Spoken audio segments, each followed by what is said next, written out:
to Streamlined Payroll Processing and Reporting webinar. I am Carlos Garcia, Product Manager of Payroll Applications here at Accountants World, and your host for this webinar. This webinar broadcasts over PC speakers, or you may use the teleconference number that was prompted when you first logged in.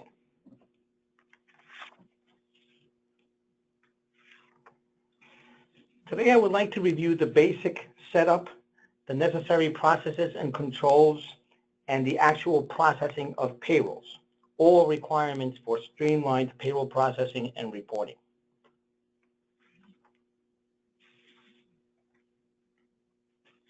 I will then speak about the reports and managing your payroll service. And at the end, we will put it all together by looking at the ways that you can streamline the entire process.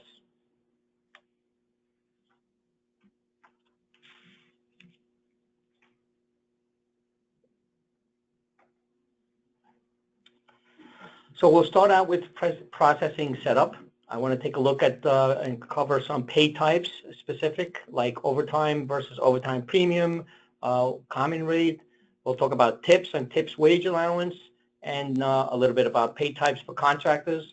We'll also look at some specific deductions and criteria for deductions, such as direct entry, as well as third-party checks. And lastly, how to enable e-services for processing payrolls. So let us dive right in, because we do have a lot of material to cover. This is the employer pay type screen. The system will come with 4 default pay types, and you can add or delete at your pleasure. When you select a pay type from the drop-down, the system assigns it a code, a name, and a sequence number, all of which you may edit. Okay. The code is primarily used for the data entry screen and for the upload template. The name is used on the pay stub and the reports, and the sequence number will dictate where in that payroll entry grid, what column that particular pay type shows up on the grid.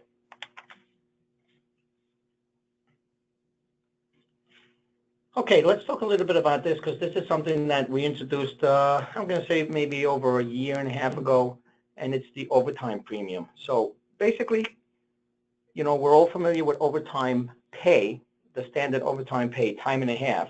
And since its introduction, Payroll Relief has offered that, that overtime pay type. However, due to recent growth and demand, and also as a requirement of the FLSA, the need for the overtime premium pay type came up. And it says that, per the Fair Labor Standards Act, that if you pay an employee more than one pay rate in a pay period, and that employee works overtime, you are supposed to calculate the overtime different than the normal time and a half rate. Okay. Only in this situation really should you use the overtime premium pay type. So you're all familiar with the regular overtime pay type, time and a half scenarios, so I'm not going to get into that right now. What I do want to cover is the new one, which is the overtime premium. So the 2 major differences with using the overtime premiums are, first, data entry. Okay, as you see here, you have to enter the total hours. So if you look at the second employee, this is a biweekly payroll. If you look at the second employee, William worked 85 hours. So we need to enter the total hours worked was 85, and 5 of those hours at the overtime premium. Okay. Now in the third employee, Paul McMillan, okay, and here's where it comes into effect more so, is Paul works in 2 different departments, and he earns 2 different rates depending on the department he works for. So in this biweekly period, he worked in the service department for 60 hours, and he worked in the parts department for 30 hours. Okay, let's say this is an automotive shop or a dealer, for a total of 90 hours. So you would enter 60 hours in the service, 30 in the parts department, and the 10 hours as the overtime hours worked. Okay. That's in data entry. Now the second one is presentation.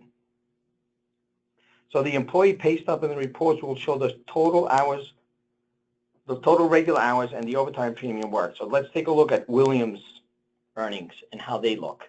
Okay, so the pay stub for William would look something like this, and it would say regular 85 hours at the rate, and then the overtime premium would only be 5 times, and then the premium amount, not the time and a half, because the regular time is already included in the regular hours. Okay, but again, more important would be in the case of Paul, who worked in 2 different departments at 2 different rates. Okay, and if you notice now, it has 60 hours at $30 an hour, 30 hours at $20 an hour, and the overtime premium calculated based on the average would be 10 hours times 13.333. So this is how the overtime premium is used, in particular in payroll relief.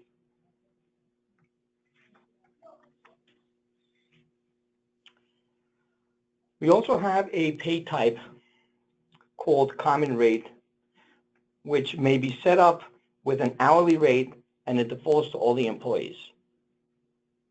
Okay, so that's why it's called common rate. You can just set it up here.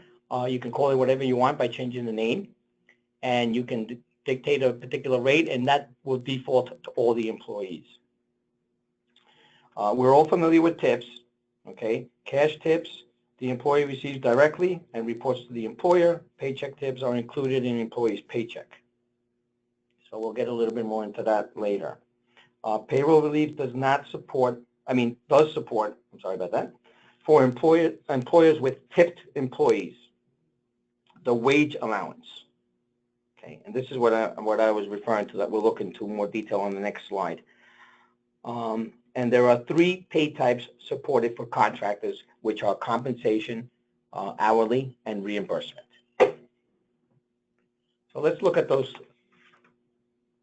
tip allowances. The tip wage allowance, again, based on Federal Labor Standards Act law, an employee cannot earn less than the minimum wage. So if after taking into consideration their tips, they have earned below the minimum wage, it is the employer's responsibility to make up the difference, hence the tip wage allowance pay type. Okay, so here we have Charlie Busboy, okay, who worked, again, biweekly period, 80 hours at $5 an hour, way below the minimum wage. And then he worked 12 hours overtime at $7.50 and received $200 in cash tips. Okay, so now the tip wage allowance will compute to 192. So let's see how that's computed so we can get a better understanding.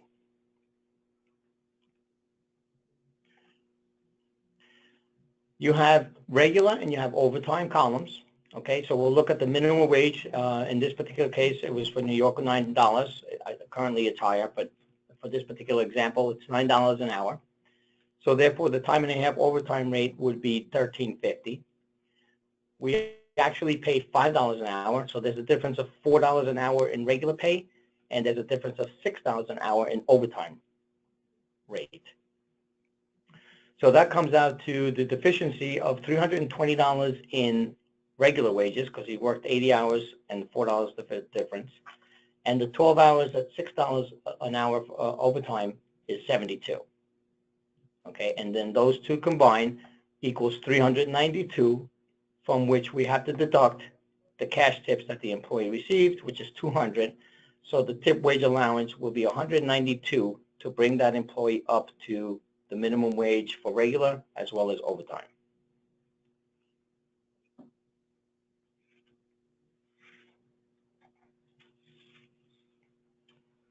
As far as deductions, we're pretty much familiar with the setup. Worthy of mention in this seminar is the deduction types that have an asterisk next to them. Okay, like for example, local tax levy. I don't know if you can see this on the screen. It's kind of small. Loan repayment, savings bonds. If they have an asterisk next to them, that means that it's available for contractors as well. So not all deductions are available for contractors, only those earmarked with an asterisk. And the second one is that after you select a deduction, under the criteria dropdown,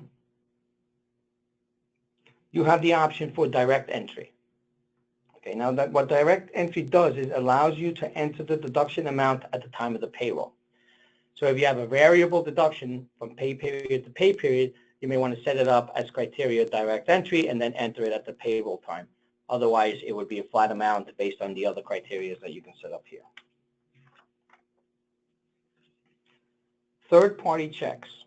Payroll Relief does offer the ability to print checks for third parties through the program. Okay. Once created, a third-party payee may be assigned to deductions in the payee field of each deduction setup. To add a new payee, you simply click on the new payee link and enter the information. You have the option to print the third-party check with the payroll checks or separately under the check printing tab. There's a special tab that says third-party checks. Okay, some examples, perhaps if you submit union dues with every payroll, you want to print that check with the payroll.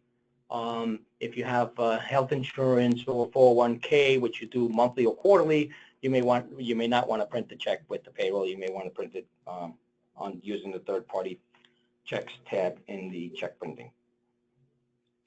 And lastly, if you are not using ACH transactions to collect your payroll processing fees, you do have the ability to set your firm up as a third-party payee and generate a check from the system for your processing fees. Okay, this is not really that widely used. Most accountants, most firms are using the electronic means as opposed to this means here of a third-party check, third-party payee. As far as e-services for the employer, you need to ensure that you have enabled preferences. Okay. Remember that when the electronic services application is approved, only the employer direct deposit is enabled in this screen. Okay, you would have to separately come in and enable any child support or ACH billing. As far as setup for the employees and in regards to e-services, okay, you need to enable direct deposit and indicate whether you're using a percentage or a flat amount. Okay. Now take note that after the original setup, only administrators will be able to edit employee bank information. And this reason is strictly for security purposes. Okay? You do not want anybody at your firm with the ability to change this sensitive information. I know I wouldn't. Okay? For your own security and that of employees, only a staff member with administrator rights will have the ability to change any bank information. And I emphasize the word change because as far as setting it up initially, anybody can. It's when it becomes a matter of changing and editing it. Okay. If you attended our Developing and Maintaining Controls webinar, we talked about fraud and how an employee was able to divert thousands of dollars into his own account by changing an employee's bank account to his. Okay, that will not happen here. There are also two added security features.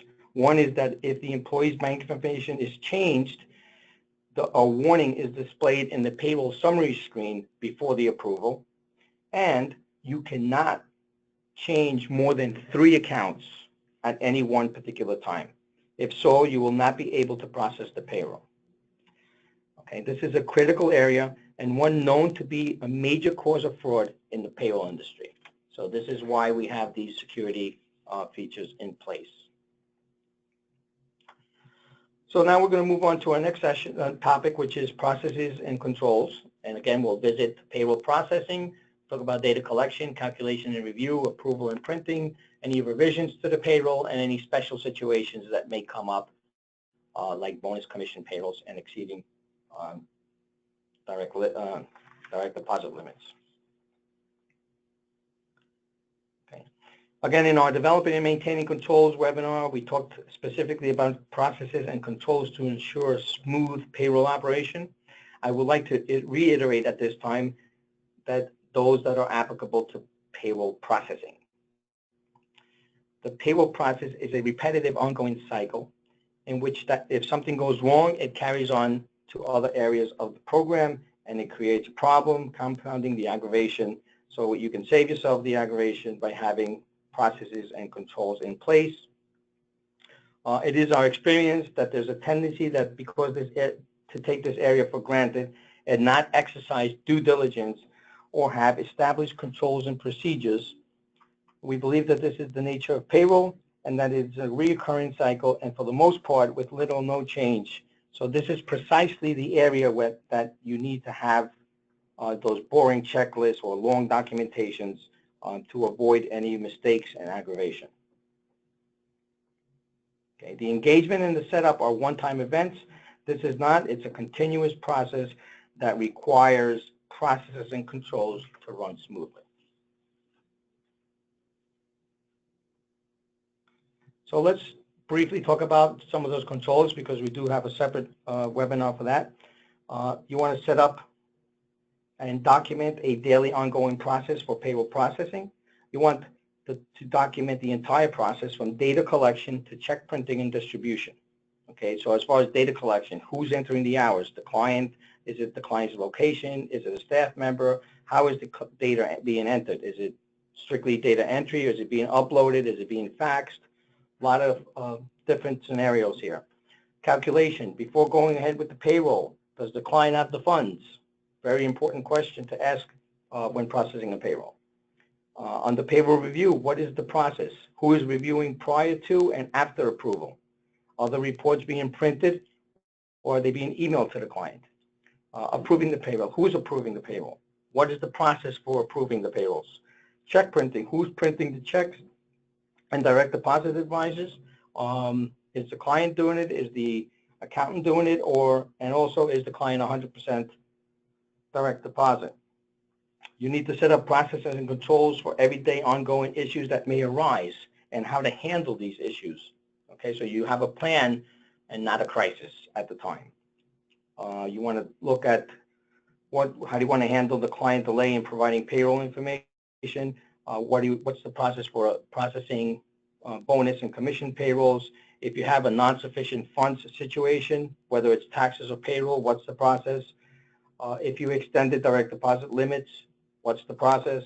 And if you encounter a situation where your payroll federal liability has exceeded $100,000 and taxes are due the next business day, what's the process in that situation as well? So a lot of things to be considered, other things to have documented processes for so that everybody on board is on the same page and reacts the same. Very key screen that we're looking at here is the payroll summary screen. It's perhaps the most valuable screen in the entire process and can be viewed prior and after approval. Okay. The reason it's so valuable is that it contains pertinent information about the particular payroll that you're processing. Okay. We recommend that you pay close attention to the details here. For example, notice that this payroll has more checks than it has employees. Okay, so it has 11 checks and only 9 employees. That's a flag right there that there were employees that received a second check.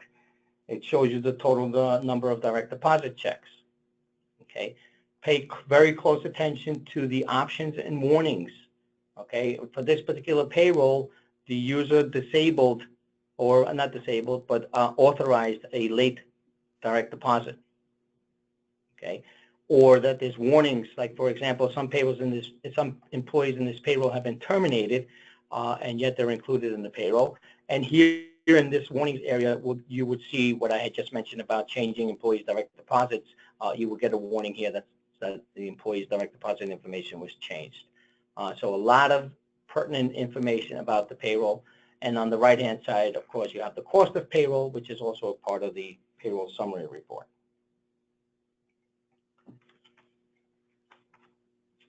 Okay.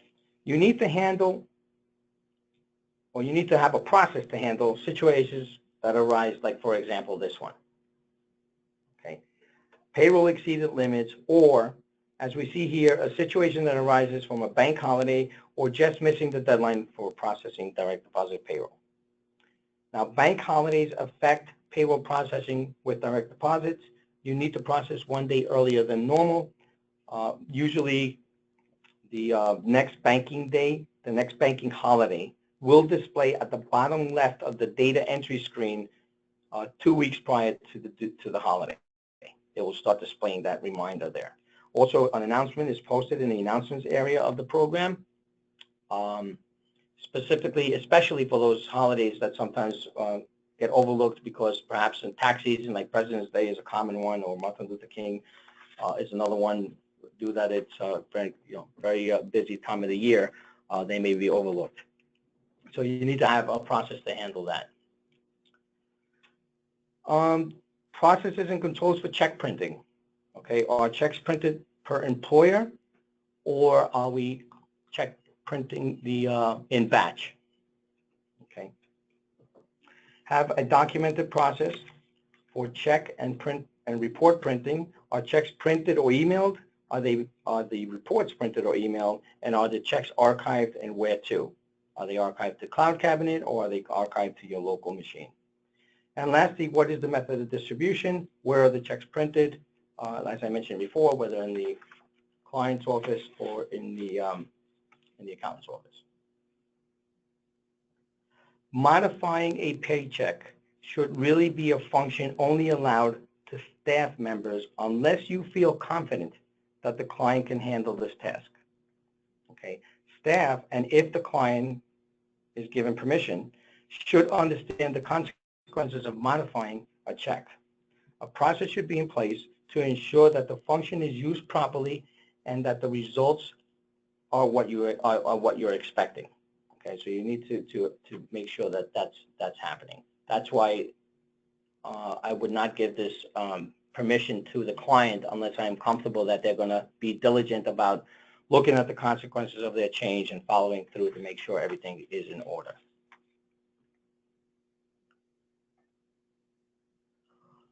Our next topic is actual payroll processing.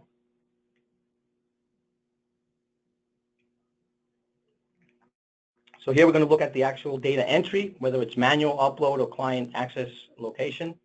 We're going to look at the preferences and summary warnings and exceptions that may happen while processing the payroll. So we just covered processes and controls to ensure a smooth processing of payroll. Let's look at the actual payroll processing. We're familiar with payroll data entry screen and the methods that are available. You can either have the staff enter the hours directly into this grid, okay, or you can give the client access and they can enter the hours directly into the screen, or you can email an Excel CSV file to the client who's comfortable working in Excel, and they can email it right back to you, and you can import the entire payroll with a single mouse click. Or if the employer has multiple locations and you have set them up with access, each location can log in and enter the hours if applicable. Now, did you know that if you hit Control R, okay, so if you hold the Control key down and hit the letter R, you may override the hourly rate on the fly. So if you wanted to override the rate for this particular employee, when you're in the cell for regular hours, Control R will give you a little pop-up as you see here on screen, and I can override their default rate for this particular payroll. Also, if you're using locations with access to data entry, by clicking on the location status here in the upper right-hand corner link, you get to view each location's submission. Okay, so once the status is submitted for your locations, then you can go ahead and proceed with the payroll.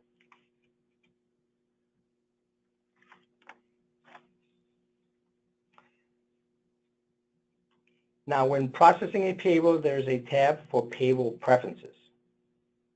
Okay, you need to pay close attention to the screen. It offers many options for the payroll being processed. For example, you may disable direct deposit for this payroll, or you may authorize late payment of direct deposits after the pay date. Now, we saw this in a previous slide, and we're seeing it here again, so I feel compelled to give you an example. Let's say that you're supposed to process the payroll on Tuesday for Friday payday, which is usually the normal 3-day window. And you missed the deadline for Tuesday, and now it's Wednesday. And you still want to process the payroll, and you still want to do direct deposit, you do have the ability to authorize late payment of direct deposits, meaning that the ACH credit to the employees will take place on the following Monday. Okay, so the payroll will still have the pay date of Friday, the printed checks will still have the pay date of Friday, but the employees who are receiving direct deposit will receive it 1 day late. That's why it's called authorized late payment. You can disable child support on the fly. You can disable processing charges. If you do not want to charge the client for this one particular payroll, you can do it here on the fly. There's other options if you're using second checks and what deductions to take on the second check. If you have a holiday coming up, you can just say 8 hours apply to everybody, and it pre-fills the column for holiday hours. And you can add second checks for a particular department or location or group, and you can select that. So there's a lot of options here that will allow you to make changes. Now, the Reset Payroll to Default Values button does just that, okay? It will revert any and all changes you have made.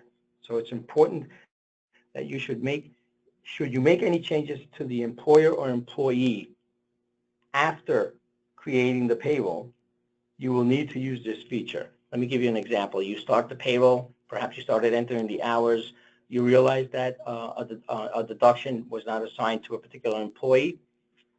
You need to go back, you need to assign that deduction to the employee, you need to come back here and you need to reset the payroll to default values.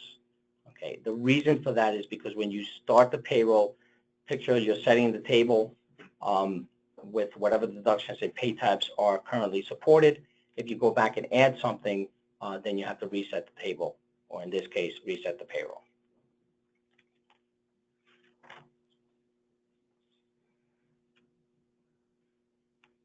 Okay, so under processes and controls, again, we mentioned situations that may arise. Here is a EFT limit exceeded situation.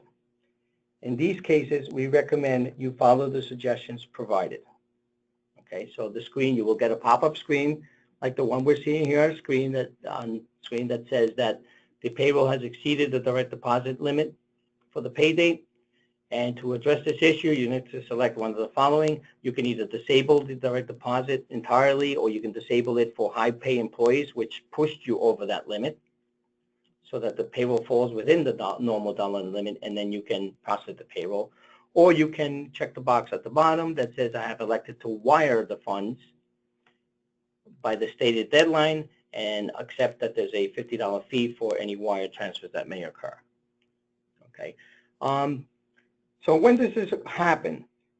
Usually it happens when you have an increase in employees with direct deposit, okay, in which case you will need to request an increase from our finance department. Or if this is a result of also processing a bonus or commission payroll with the same pay date, okay, because notice the last 4 words of the first sentence say for the pay date. Okay, so in this case, what you can do is you can just change the pay date of the bonus or the commission payroll so that it doesn't exceed it for that one particular day.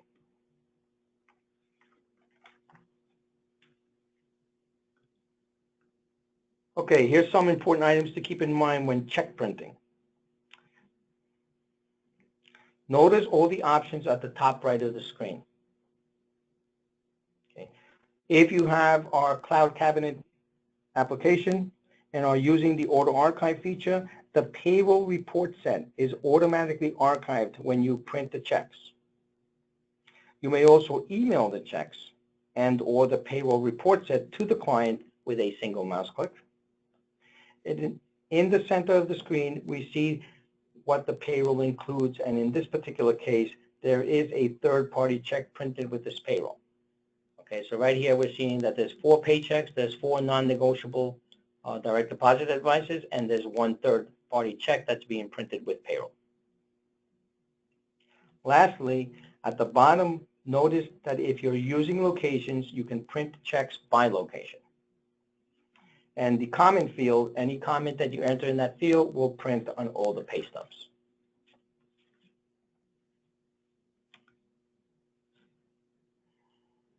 Continuing with check printing, and in this particular case, you're not printing the third-party paychecks with the payroll, so you're printing them at your own leisure.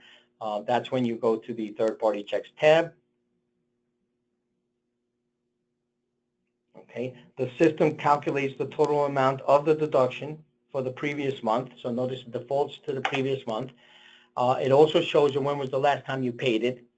So it would have a date. So if I had paid this for the month of May, it would have said May, and now the new month would be actually July in this case.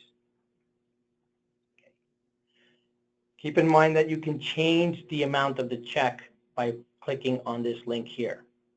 Okay. Now, an example of that, for example, would be if you're using 401k employer match and you're not, I repeat, not tracking it to Payroll Relief, then you would need to change the amount to add the employer match. However, if you're using Payroll Relief to track the employer match, that match amount will also be included in the amount of the check. Another example would be health insurance, because there's an employer portion of that as well. So you can have the ability to change that check. So streamline processing reports. We have the payroll report set. We have email reports during the payroll processing that you communicate back and forth with your client. You have a pre-approval report. You have a post-approval report. You can email the reports during the payroll process. And in firm options, you have the ability to auto archive to Cloud Cabinet. You can include your firm logo on the reports that you're sending to your clients, and you can also include report covers. If you want to mail the reports, you can include that as well. So let's get a little bit deeper into the reports. We'll look at some payroll reports, employee reports, and management reports. Okay, and in particular, I have highlighted here under each category about three or two in the case of management that I will be focusing on. There are many reports in payroll. So what we're looking at here is the payroll reports, which are available by payroll and may be included in the payroll set. Okay. With all reports, depending on the report, there are different options for sorting, listing, and date range, and others. Like, for example, here, you have the option to include tax details on this particular report. So let's take a look at some of the reports, which I feel provide pertinent information. So aside from the payroll register, I would like to briefly discuss the payroll summary, the deductions register, and the comparison reports.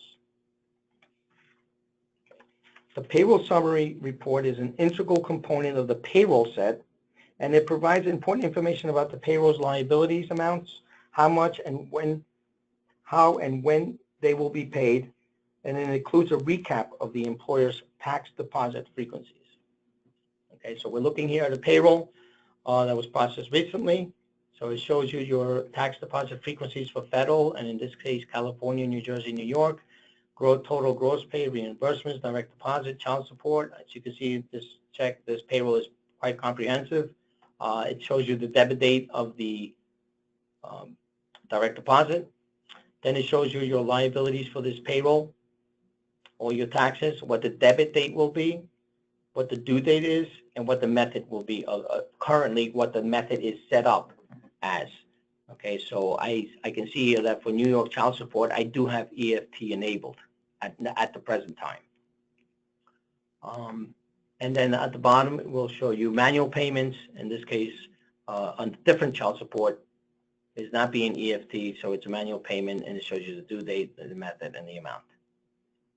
Okay. The second part of this report shows you the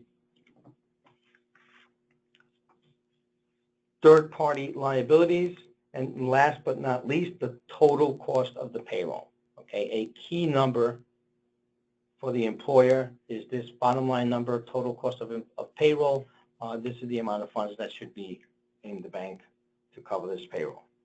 So all the valuable information that the client needs is right here in this report. Another report that I use often is the deductions register. It allows me to review not only the deductions by employee, but also the year-to-date, which may be important in monitoring goals and limitations. Also, I can verify amounts for third-party checks using this report. For example, if I have set up a third-party check for an investment company such as 401k, and the total amount of the check for this payroll should be the sum of the employee's contribution and the employer match. So it should be the 454 plus the 113.50. And lastly, one of my favorite reports is the payroll comparison, which compares the current with the previous payroll for the same pay schedule. Okay. It does provide a percent of deviation, and if that percentage is greater than 25, a warning will display at the bottom in bold, indicating that this is the case, and you can address it. If the two payrolls vary by more than 25%, you will get that warning in bold at the bottom.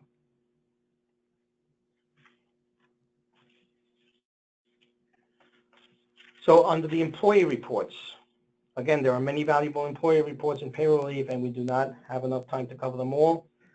Therefore, I have chosen another three that I would like to go over. And in this particular area, it would be the employee hours paid, the accruable benefits, and the employee pay stub reports.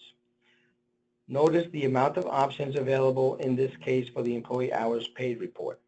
Okay, I can do a detail, I can do a summary, by location, by department, I can sort by employee, I can include employee overtime, I can include gross wages, I can filter by location, I can filter by employee. And I have variable dates, either this quarter, last quarter, this year, last year, or I can just enter dates to and from. Here's the employee hourly employee. If the employer has many hourly employees or pay types, this report provides a detailed breakdown of hours paid for a particular period. Take note that it is sorted by location and department within each location. So we have the hot pot location, and then we have accounting, engineering, production, sales.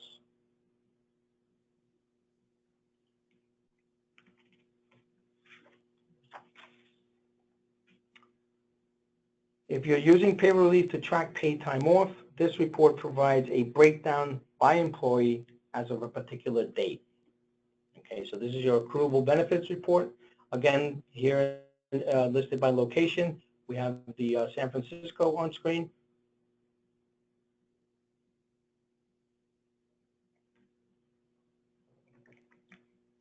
And we have this employer supporting vacation, sick, and personal.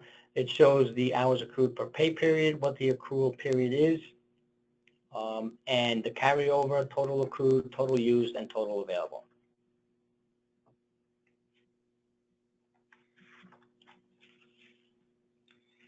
And lastly, one of the reports that we added a few months ago is the employee pay stubs report. Many of you expressed a need to view all the pay stubs or detailed history for a particular employee for a specific period of time. So we listened, and we provide now this report. Again, here we're looking at one particular employee, Eric Davis, for the pay dates of May 1st to May 31st, and it's a cumulative amount of all his paychecks for the month of May.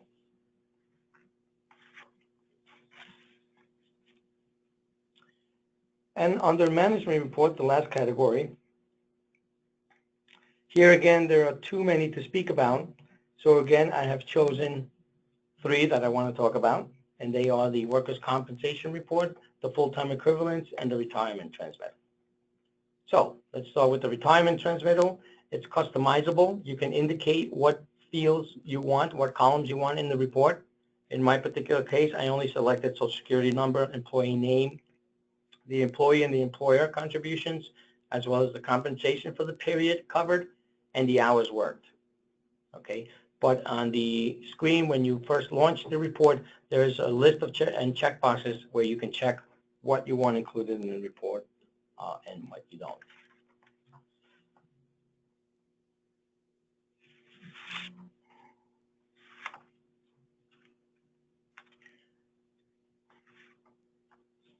The workers' compensation report, which can be printed for a specific period, provides workers' compensation information, and if the employer has location, as is the case with our sample client, it is sorted, again, by location.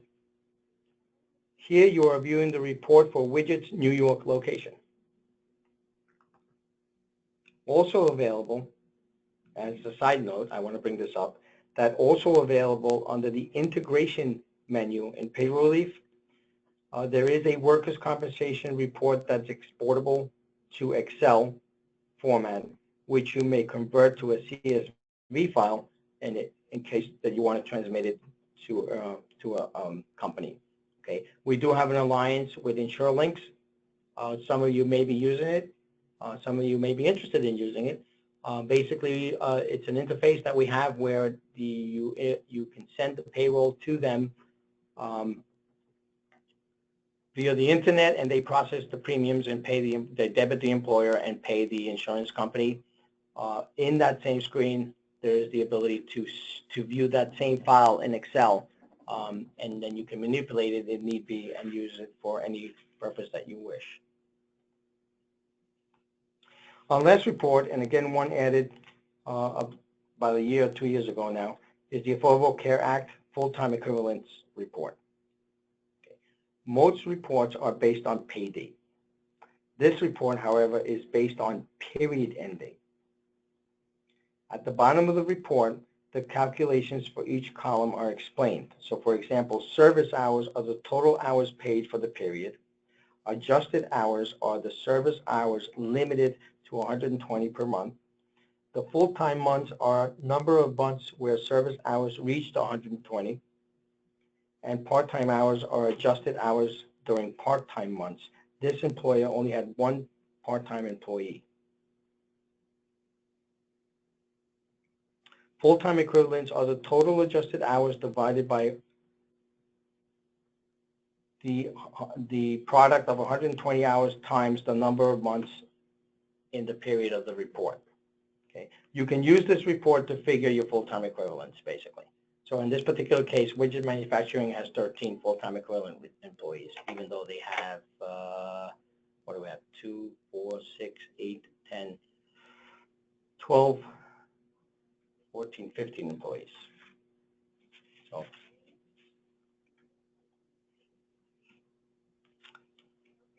So to summarize on reports, Payroll Relief offers a comprehensive set of reports that over the years has received great praise, not only from our customers, but also from expert industry reviews. Okay, our reports are very robust, very comprehensive. We have seen that the reports may be emailed directly to the client with a single mouse click during the payroll processing, or directly from the report screen. If enabled in employer preferences, which we highly recommend, by the way, are the ability to password protect your files for added security. And lastly, if the employer has Cloud Cabinet, reports can be archived to the Cloud Cabinet reports folder. Managing your payroll processing. Okay, so let's look at payroll activity, what today's payrolls are. We'll look at the employer-employee changes report, key report for auditing changes to sensitive information in Payroll Relief. And we'll look at the payroll snapshot. Under the Payroll Center menu, you will find the payroll activity screen, a screen provided as a quick way for anybody managing processing to view the status of payrolls. Okay, the screen has two tabs. It has today's payrolls and it has employers changes. Okay, so we're looking on the today's payroll, and you may view that all approved payrolls. So far we've approved 3 payrolls: the name, the code, the pay date, period begin date, the period end date, whether the payroll had direct deposit, and what status is it. Is it approved? Is it printed? Or is it waiting for approval? Okay, which would be the next tab right here, payrolls in progress. If we check that, okay, we see these and we see that some have been created, some have been calculated, but they have not been approved or printed as of now. So this is 2 screens where you can manage your payroll processing for the day. And the other tab is the employer changes. Okay. And again, this is a key report because it tracks changes to sensitive information. Okay. You can select all the employers at this point, or you can select a particular employer from the drop-down. Also, you can indicate what category you're interested in. So, for example, you may want to see only direct deposit changes, or you want to see paid time off changes, or salary changes, or you may want to see all, and then you can indicate from what period you want to go to and from. So let's take a look at one employer in this particular case. It's Widget Manufacturing, the employer that we're currently in. So we see that, again, employer code, employer name, because, again, we can run it for various employers. It shows us the category where the change was made, the employee name, if needed, what the description is, the old value, the new value, the user, and the date. So, for example, let's pay our close attention to the last line. It says that there was a change in direct deposit. It was for the employee Carmen Anderson. The change was that the San Francisco bank account number was changed from one to the other. You see the old value, the new value. It was changed by Carlos on July 29th, 2016. Okay, so it's a time and date stamp and the staff member who's logged in who made that change. So this is, again, I can't say it enough, a very valuable report for monitoring and used in maintaining procedures and controls. Another tool to monitor payroll activity for all clients, as you know, is the payroll snapshot under the Payroll Center menu. Okay, here we have a link. The first column is the name of the employer and a link also to the employer. We show the federal EIN, direct deposit, when the payroll approval, whether the client has permission for payroll accrual. Sorry about that. Approval. What the next pay date is, what the next process date is. So in direct deposit situations, that process date is going to be 3 days earlier. And if you notice the headings, that's the heading that is used to sort the screen. So it's sorting by process date. So you want to see what needs to be processed right away, right on top. But you can sort by any of the column headings simply by clicking on the triangles to the left of the heading.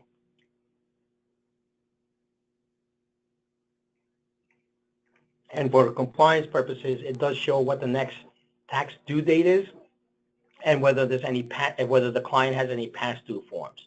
And the color coding in the next tax due date, if it's red, obviously it's past due. If it's yellow, it's due within the next 7 days.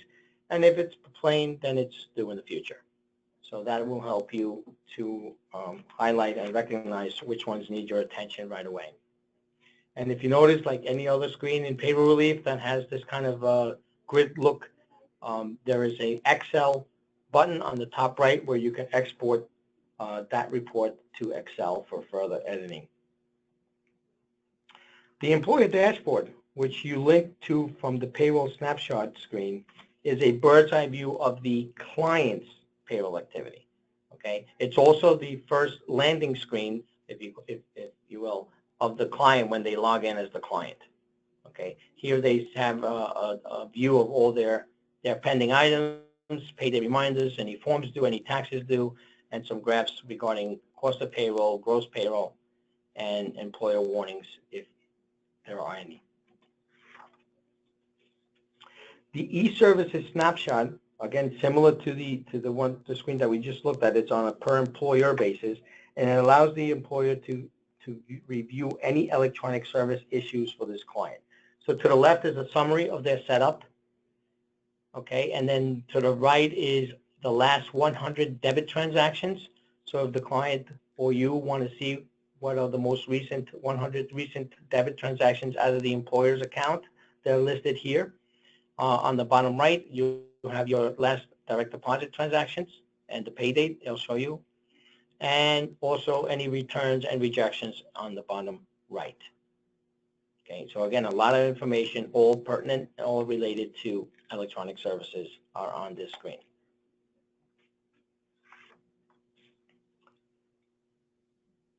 Another screen for managing your payroll processing is under Firm Administration and is the Client Activity screen. Here also, you may select all employers or a particular employer. The date range defaults to the previous month, but again, can be changed. And this screen will show you the clients, how many payrolls they've processed, how many checks they've had, whether they've had any direct deposits, how many contractors or 1099s they have set up, and how many employees or W-2 recipients they have set up, and lastly, how many failed Social Security numbers are for that client. And again, it's showing you, in this particular case, I'm showing you one employer, but you can see the screen for all your employers, which is very useful instead of having to go employer by employer. Now, if you notice that this is in summary, if we click on the detailed radio button, then it gives you, the previous screen said FBR equipment had 2 payrolls. In this particular case, it tells you which were the 2 payrolls, and again, what the payroll number was, how many checks were included in each payroll. Okay. This screen I highly recommend for customers that are about to renew their check, fee per check. So we have, as many as you know, we have bundles depending on how many checks you're going to be using. This would be a good indicator. You can come in here and look and see. It'll tell you for all your clients how many checks you've printed, and that will give you a good idea of what your next package should be.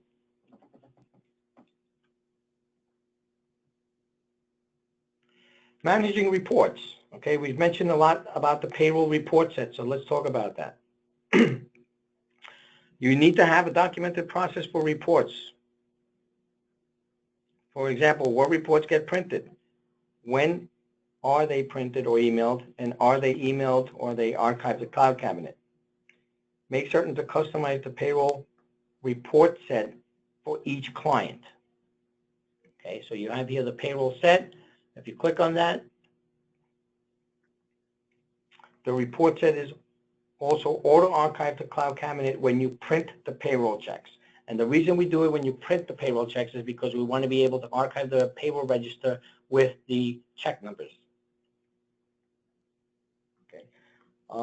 What else? It is emailed to the client when you select the email option in the payroll approval and in the payroll summary report. Okay. But here's where you create what reports you want in the set, and that's the set that gets emailed or archived to Cloud Cabinet for the client to access. Okay, we're down the stretch and a little bit over time. I apologize for that. So we're now going to talk about streamlined processing and reporting. And again, what this whole webinar is about, payroll processing and reports. So we have covered setup, processes and controls for payroll processing, actual payroll processing, managing your payroll processing, reports and payroll, and the report set.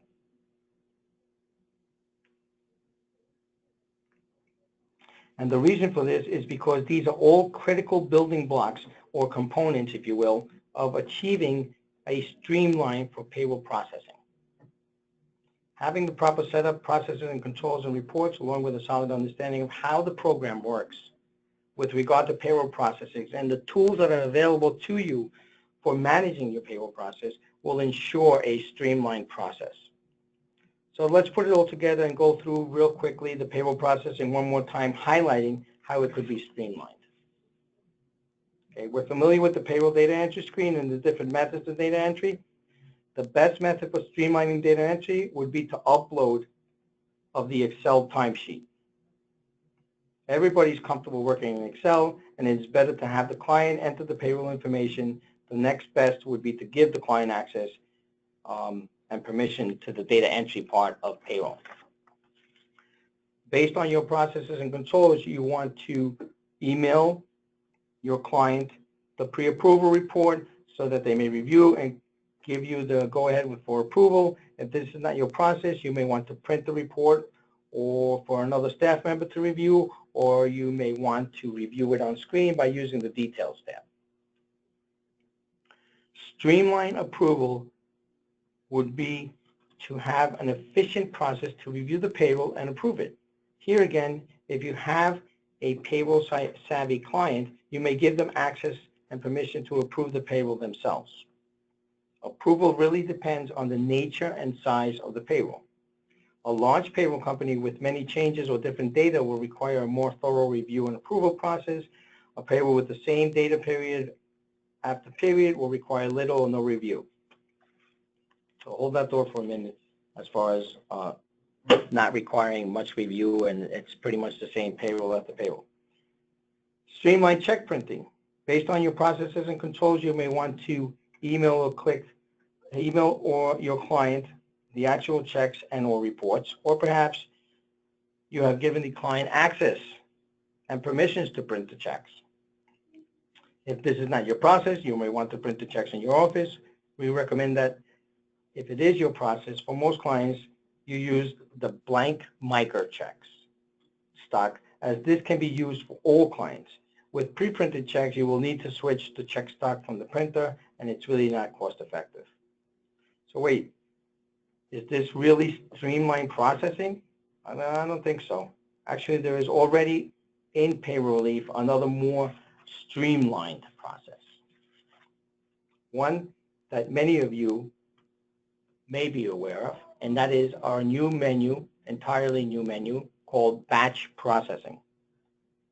Okay. To help you streamline your payroll processing, this whole section has been added under Batch Processing. So why print the checks by client when you can batch print for all the clients? That's just streamlining. Okay, and this is the batch check printing screen. You will simply come here, check each client that you wish to print the checks for, and print in batch.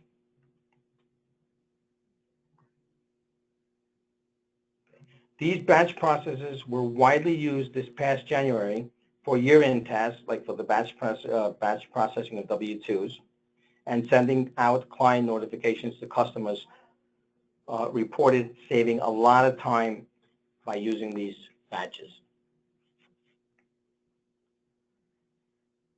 So we have payroll approval, we have check printing, we have process W-2s, we have client notifications. Okay. Payroll approval, by the way, you can approve multiple payrolls for multiple employers from a single screen at the same time using the batch approval feature. This powerful tool streamlines the payroll process, and when combined with the batch check printing, provides end-to-end processing consolidation that can save you hours of payroll processing time.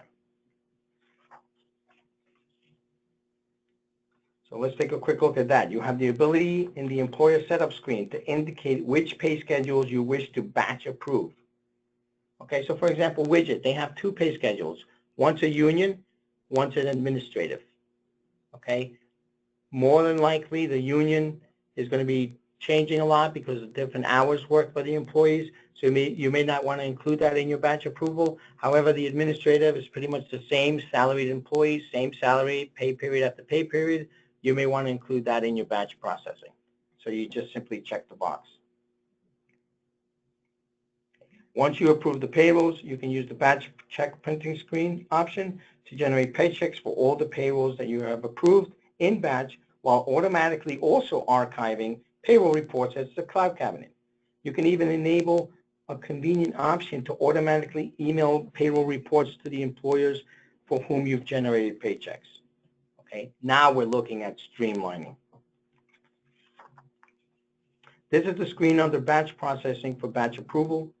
The date defaults to 4 business days into the future, but can be changed. Simply select which pay schedules you would like to include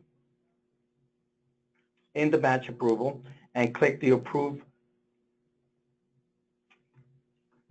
payrolls button at the top.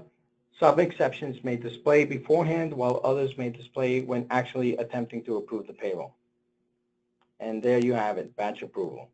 And again, As my arrow indicates, it can be exported to Excel, this entire report. So some batch approval notes and examples. Okay. You need to enable batch approval for the pay schedule. The system will calculate and approve the payroll, will automatically create the next payroll upon approval of the current payroll. And some examples, again, reoccurring payrolls were very few or no changes, like administrative staff, and a process in which the client consent is required.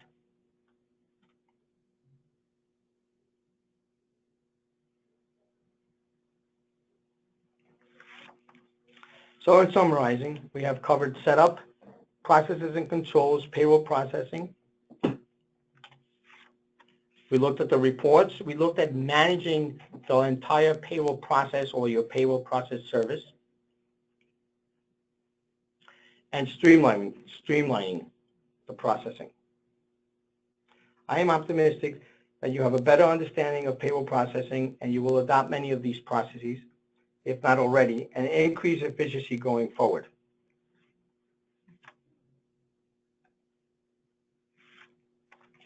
We have come to the end of the webinar, and I apologize. I went over a little bit over time here. A lot of material to cover. I want to thank you for attending.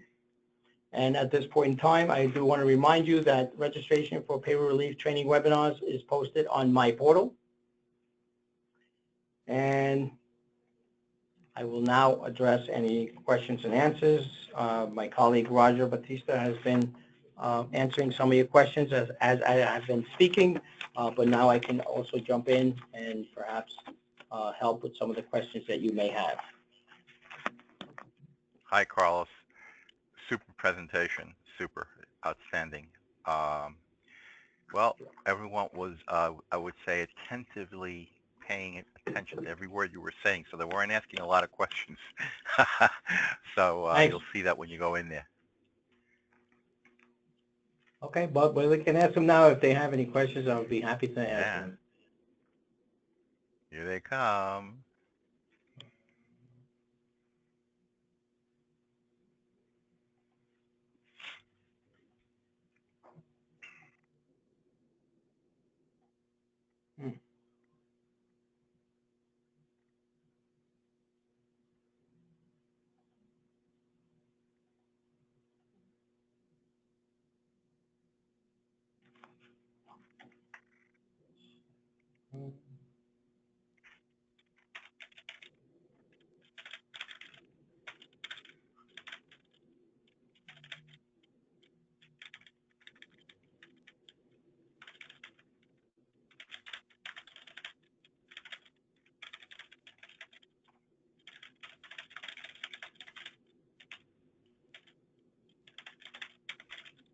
For some reason, I'm not seeing the questions.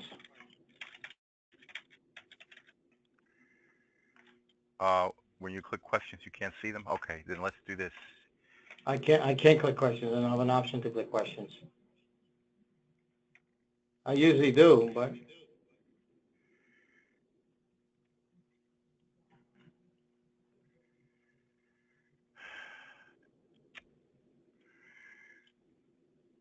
And all I can do is change and make you the presenter, but I can't do anything different. Okay, I'll read them to you then. How's that? The payroll CSV download, when I enter the bonus amounts in, if there's 4 digits or more, they won't upload. We know about that, I believe. You mean 4 decimals? Yes. Yes, that's going to be corrected, hopefully with the next update. Okay. Where is the enable batch entry? That was the question. It wasn't anything more, but I'm not sure because there's a lot of batch processing. It's in the batch processing. Well, there's there's batch approval and there's batch check printing. There's not batch entry. Right. Maybe that's where they're confused about. Okay. So, Carol, that's the answer.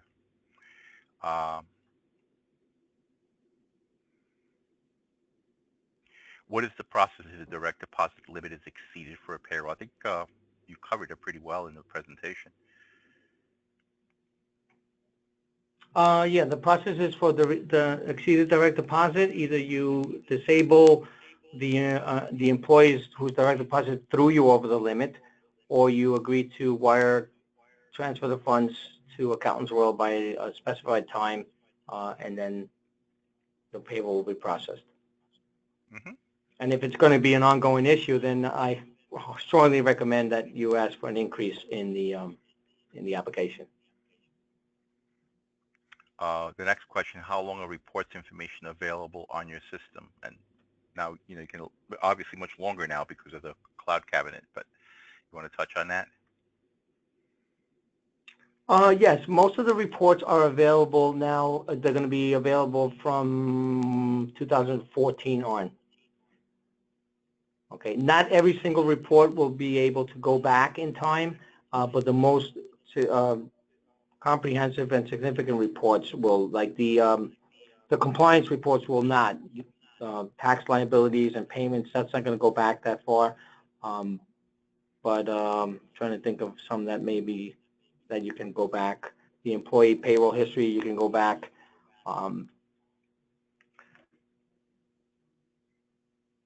So for the most part, they'll be in 3, 4, 5 years back. Mm-hmm. But again, we recommend, like you alluded to, Roger, at the beginning, is we recommend also that you do your own backup, whether it's the cloud cabinet or to a local drive, download Excel files. As you can see, as I pointed out throughout the presentation, many of our screens have the ability to export the information to Excel, which is valuable. Actually, I didn't cover it today because it's not part of this one, but in the payroll processing menu, one of the options is the payroll register, and you can actually download the entire payroll register to an Excel file, and that's all your payroll data really for either a specific pay period or for the whole year. Another question is, how can I get more information? Sorry. Why is it that the clients cannot archive their own checks?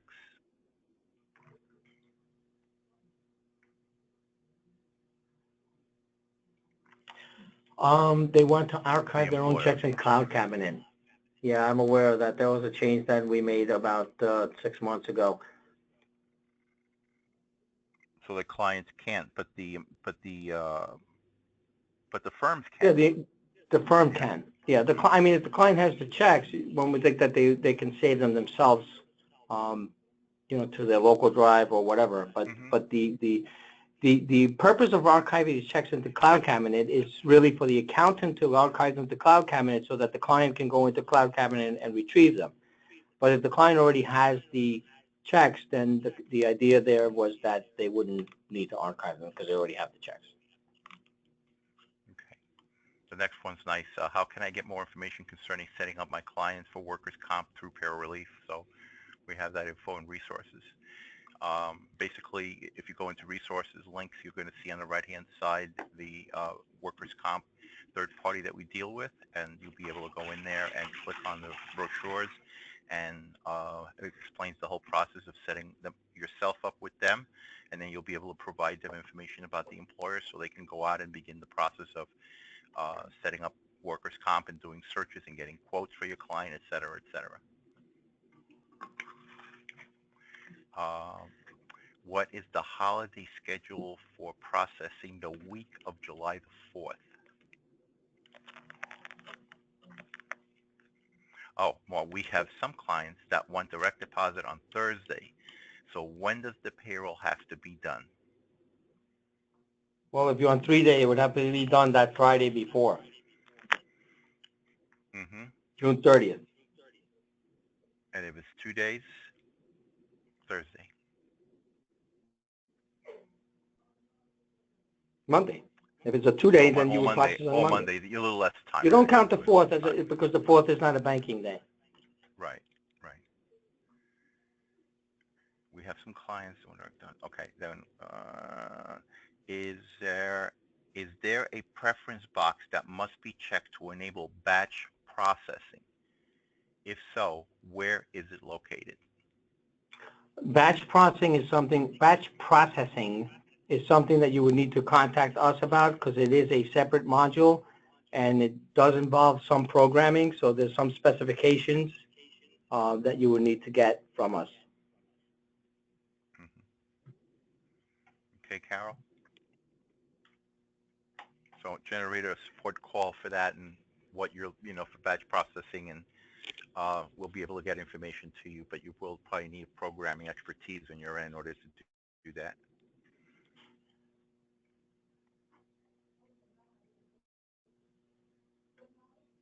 And there are no more questions right now.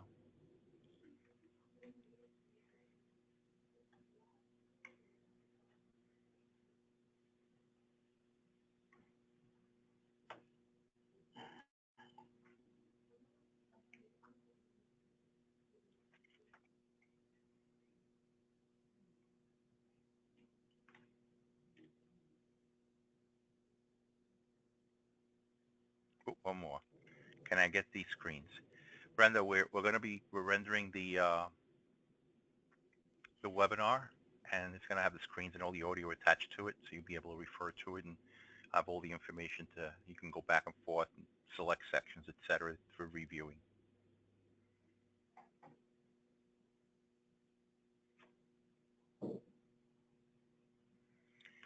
Are the next day liability amounts paid automatically on the next day, or is there something else that needs to be done for timely payment? If you run a payroll and you hit the $100,000 liability that requires a next day deposit, really it depends on when you're running the payroll and when the pay date is. So let me give you an example. If I'm running the payroll today and the pay date is Friday, so that means the taxes will be due the following business day, which is Monday, June 19th. It will go electronically because today is only the 14th and there's 3 banking days in between. Okay. However, if I run that same payroll on Friday or Thursday and the pay date is Friday the 16th again and it's due on Monday, there's not enough time to process the payment electronically. Therefore, you would get prompted. You would acknowledge the fact that you need to make a manual payment, and the payment will have to be made manually. So again, it's all a timing issue. As long as we have that window that we require to process electronic payments, it will be made electronically.